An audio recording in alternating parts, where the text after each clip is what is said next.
ప్రపంచ ఛాంపియన్గా యూకేలో అడుగుపెట్టిన టీమిండియాకు ఐర్లాండ్, ఇంగ్లాండ్ టీ20 సిరీస్లో షాక్ ఇచ్చాయి.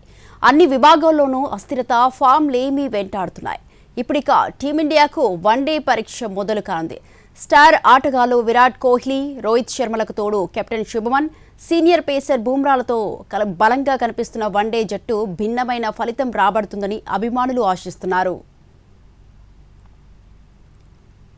వచ్చే ఏడాది వన్డే ప్రపంచ కప్లో ఆడాలనుకుంటున్న కోహ్లీ, రోహిత్ ఈ సిరీస్లో సత్తా చాటాలనుకుంటున్నారు. రోహిత్తో కలిసి కెప్టెన్ గిల్ ఇన్నింగ్స్ను ఆరంభిస్తాడు. ఆ తర్వాత శ్రేయస్, రాహుల్, ఇషాన్ కిషన్ వస్తారు. బుమ్రా రాక భారత బౌలింగ్ను బలోపేతం చేస్తుందనడంలో సందేహం లేదు.